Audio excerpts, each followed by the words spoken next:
It's great to have you with us from wherever you're tuning in from. For more information about Elevate Church or to contact us, head to our website elevatechurch.me and take us wherever you go by downloading our Elevate Church AU app. We hope this message inspires and helps you to take your next steps in your journey. For the last nearly 2,000 years, hundreds of millions of people who profess to be followers of Jesus gathered together on this day to celebrate this idea that a guy who claimed to be the Son of God was sent from heaven by his Father to earth, ultimately killed on a cross, crucified, and then 3 days later, he'd predicted he was going to rise again, and then he actually pulled it off, what we call the resurrection. Listen, this story sounds a little far-fetched, right? In fact, sorry, I didn't mean to say that. This story sounds incredibly far-fetched. And if you're a little bit skeptical when you hear this story, maybe some of you, this first time you hear this story, you're like, what? God, Son, death, wait a minute. And maybe some of you who are now followers of Jesus can remember a time when you were skeptical and you heard the story, you're like, no, this. And here's the reality, by the way, in an age where gaslighting and fake news are on the increase, I recommend having a healthy dose of skepticism running through your body. It'll probably safeguard you from being taken for a ride in certain aspects and certain times. And you know this, thankfully, fact checking is now easier than ever because we all carry the internet around with us. A little portable fact checking machine. So when someone says something to you and you find yourself thinking, yeah, I'm not sure I believe that, you can just reach for your phone, ask the internet, and find out, hopefully, the truth. Fact checking, it's called. Now, let me let you in on a little home truth. Fact-checking happens to me far more than I appreciate. In fact, it even happens inside my home. About a month ago, Louisa, my wife, and I, we were watching some NBA. It was coming close to the playoff season and watching some NBA.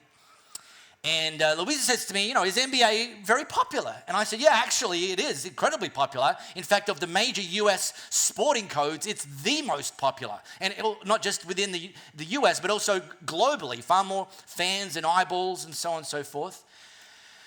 And she's like, oh, is it the most popular sport in the world? And I said, no, it's not the most popular sport in the world. The most popular sport in the world in terms of eyeballs and participation is soccer. And Louisa says, really? Are you sure about that? Now, here's why this response is problematic. Louisa is the daughter of an Italian migrant father who, to say that soccer ranks alongside Catholicism as his personal religion would be an understatement, okay? The guy lives and breathes soccer. Now, he's retired now, but his working career, he worked as a grano worker, concrete, the famous Roman cry, we came, we saw, we concreted. Well, that was him, right? And he did that. He also worked a second job cleaning, like after his concreting job, he would do office cleaning.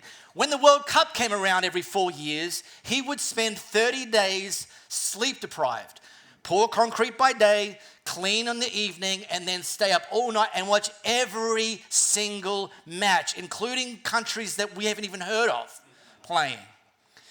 This is where Louisa grew up. In fact, 1 year, Louisa stayed up with her dad on the couch to watch Italy play someone else.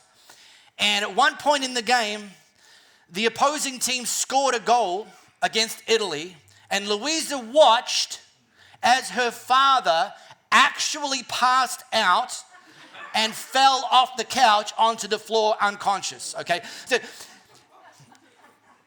And all I'm saying to her is, yeah, actually soccer's the most watched sport in the world, and it's actually the only sport in the world that's played in every single country in the world. And she reached for her portable internet device and fact-checked me. Little bit of skepticism there. See, but the reality is we're more inclined to believe people who have touched it, seen it, tasted it, smelt it, experienced it, you know. Netflix, they know this. Now you've got a feature when you're doom scrolling, figuring out what to watch. You've got a list that says top 10 in Australia today. And it's telling you these are the good shows. You probably should watch them. Other people with taste have watched them. They liked them. You like them. They send you an invasive email. Anyone get the email? The email is called what people in your area are watching. So it's not just enough to know what everyone in Australia is watching. It's what your people are watching. And your tribe likes it, so it must be good. So you should watch it. Never experience FOMO again. This week, they added another feature. It's a feature that pops up early in the scroll that says, very liked shows. Doesn't care who, just like a lot of people like this show, so you should probably watch it and you'll like it too. And we're like, oh, okay, good enough for me. Online retailers know the importance of reviews. And that's why when you buy something online, about 2 weeks after you've had it delivered, you'll get sent a follow-up email. How's that working for you? Give us a 1-star, a 2-star, maybe even a 5-star. How many people, by the way, with recent shipping delays into Perth have received the email before you've received the package? Yeah. Okay. Intensely frustrating. You're like, well, I'd like to review it, but I'd first like to get it. Anyway, they just tell you to contact Australia Post. The ultimate blame shifting. No, I didn't buy it from Australia Post. I bought it from you. Go and find it. Yelp. There's a whole company called Yelp built on reviews. People who have tasted it, smelt it, experienced it. And if you get a good Yelp review, it must be good. And if you get a stinking lousy Yelp review, don't go there. Well, I'm going to show you some eyewitness accounts recorded by one of Jesus' handpicked followers, a guy named John. Now, here's the scene. I'm going to drop us into the very first Easter Sunday, okay?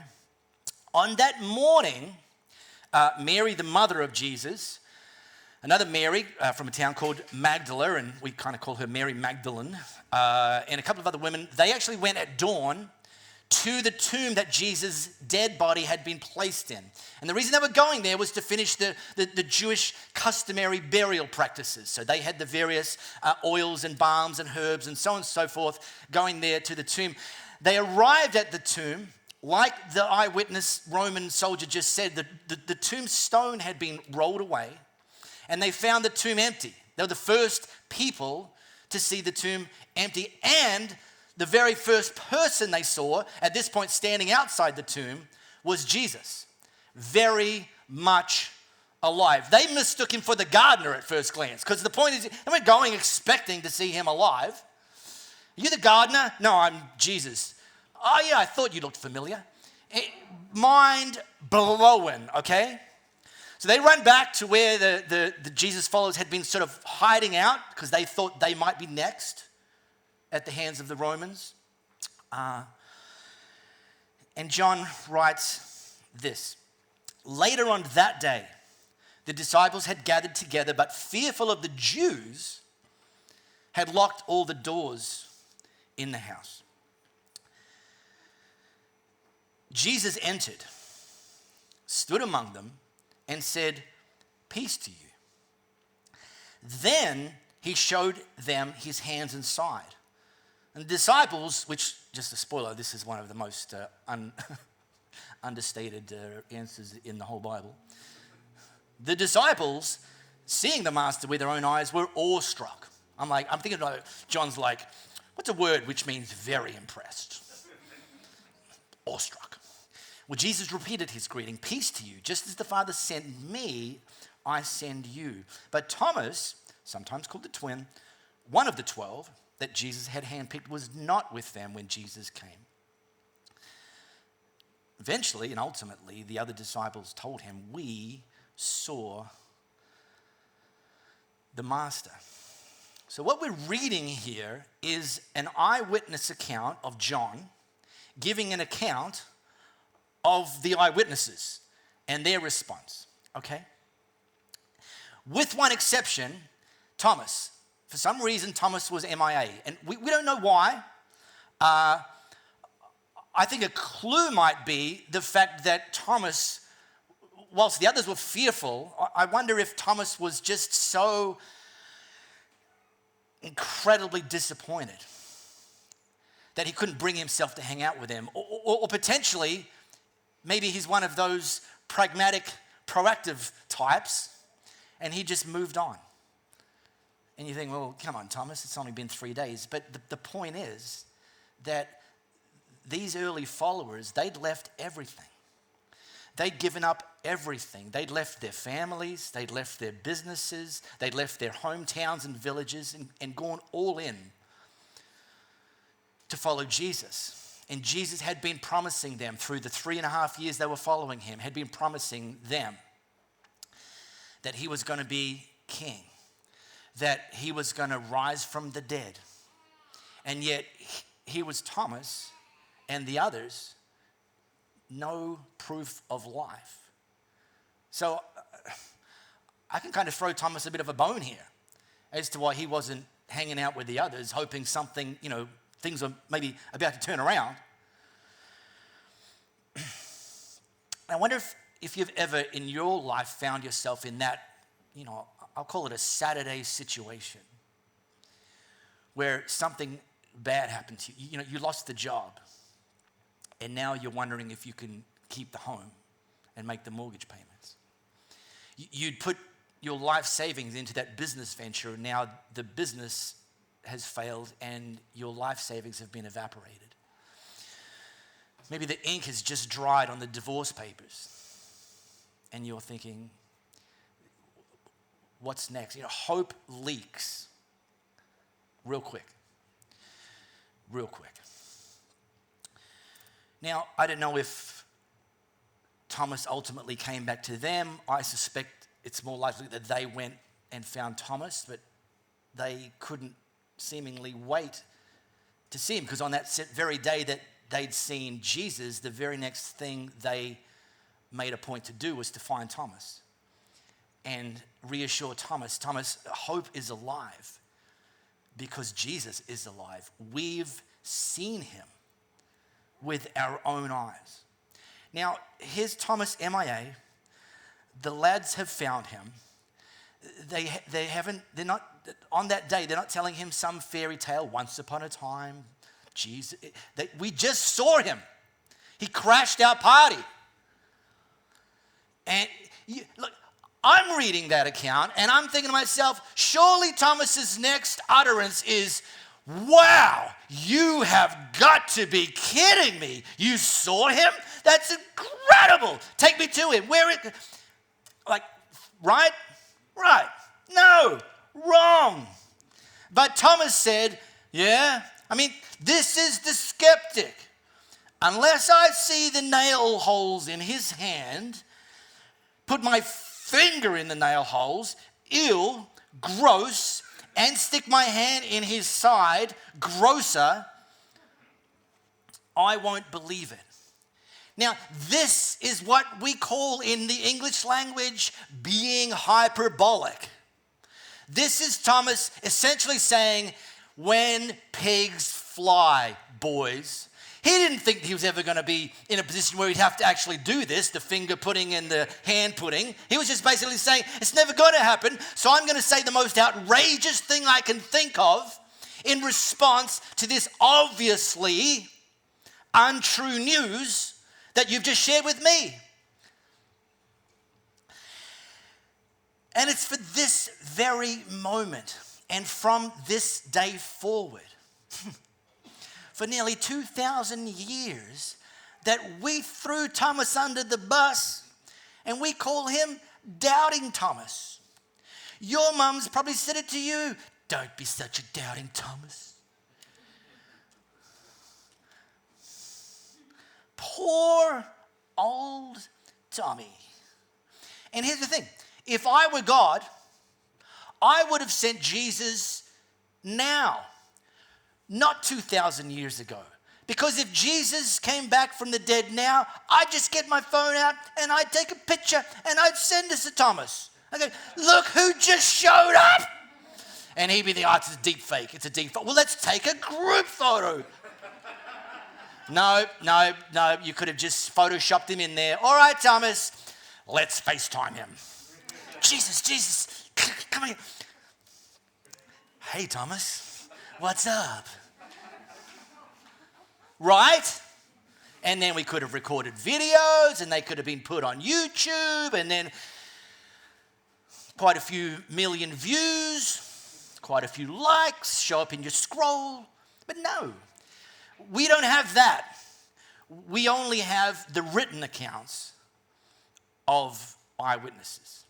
But here's the thing. That's how history has worked until Steve Jobs invented, allegedly, the iPhone.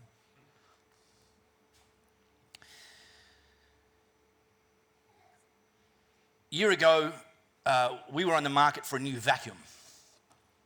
I say we. I'm the CVO, I'm the chief vacuuming officer of our household. Up to this point, we'd been using the vacuum that Louise's grandfather had given us for our wedding present. And it's a Nilfisk, pretty good brand. But it's one of the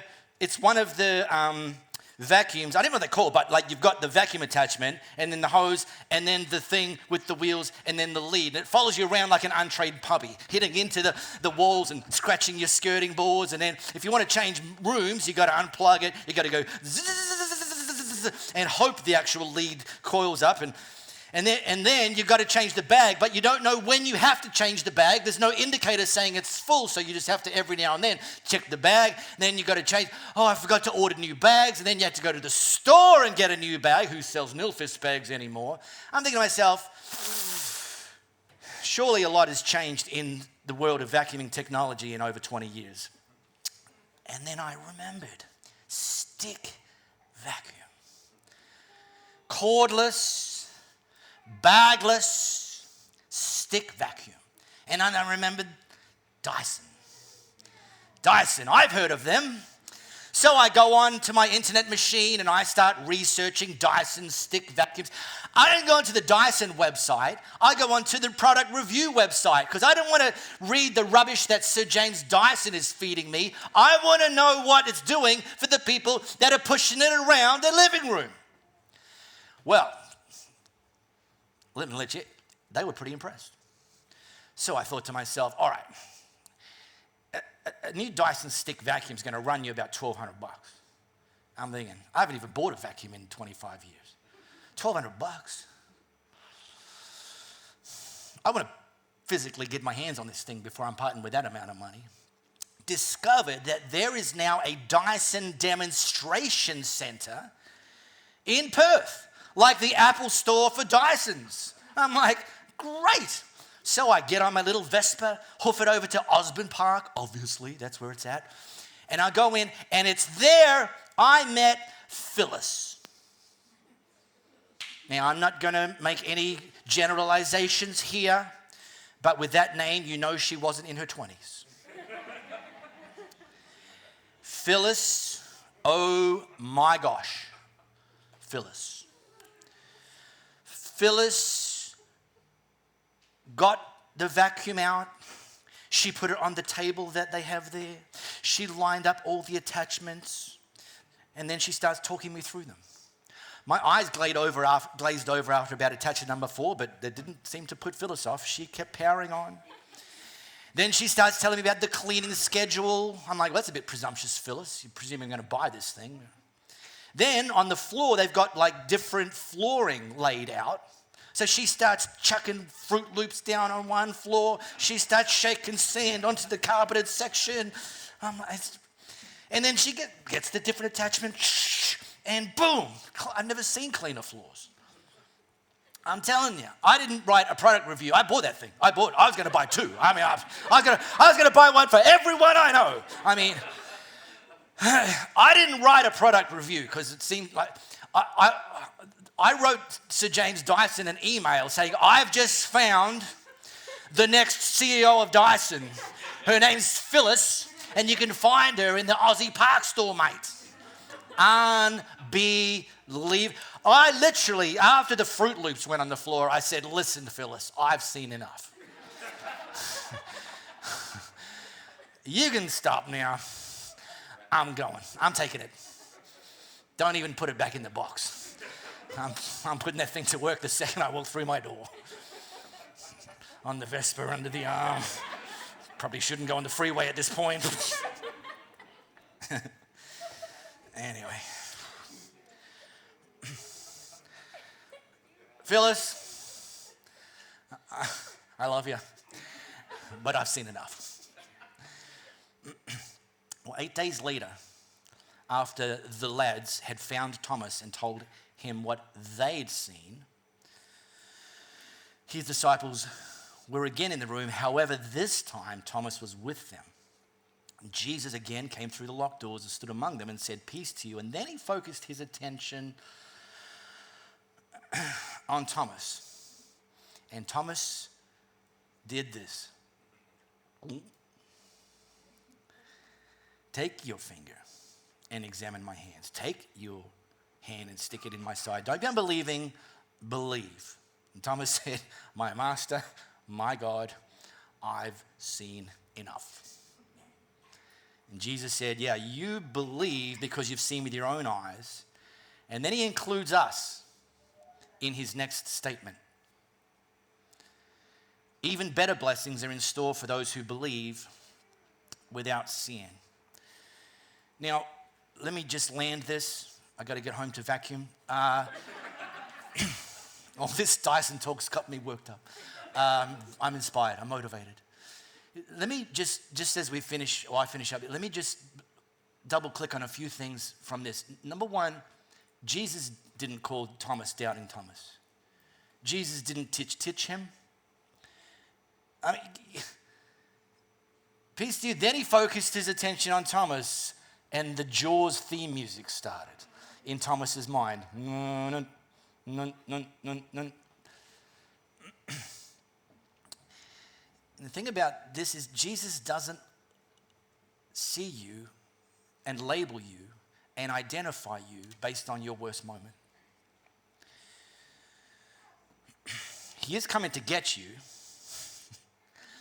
He's coming to get you healed. He's coming to get you whole. He's coming to get you restored. And the same response that he gave to Thomas is like, I heard about it, Thomas. I heard what you said. It wasn't good. It wasn't cool, but I see beyond that. I see your potential. I see you and I resuming our relationship and in fact taking it to a whole nother level. And you and I have access to that exact same Jesus. We don't need to run from him. We need to run to him. Yeah, he's out to get us better, get us reestablished, get us heading back in the right direction. Another thing I'll double click on is Thomas thought he needed a demonstration. He thought he needed to be able to put his hand and what he found was Jesus' presence was enough. We can take hope from that. We can be in our own despair, in our own darkness, in our own Saturday situations, and know that if we invite Jesus, if we turn to him, his presence will change everything. And then finally, we have the opportunity to be in this group. Even better blessings are in store for those who believe without seeing. You know, my faith is established because I believe the eyewitnesses. I believe what they saw. I believe what they wrote about, what they saw. And this has stood up for nearly 2,000 years. And again, like I said right at the top, this sounds like a once upon a time fairy tale. You'd sooner believe that Harry Potter was real than this story was real. I get that. Yet these are people, by the way, Thomas went from this very situation, eventually traveled as far afield as India, where he was telling people about Jesus, about what he'd seen with his own eyes. And ultimately, he was killed in India, ironically stabbed with a spear. But he was willing to do that because this moment changed everything.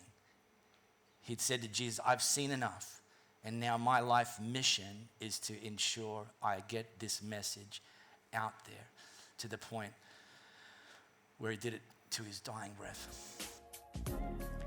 We really hope you got a lot out of this message. If you live in the Perth area, we'd love for you to join one of our live experiences. For times and directions, as well as information, head to our website, elevatechurch.me.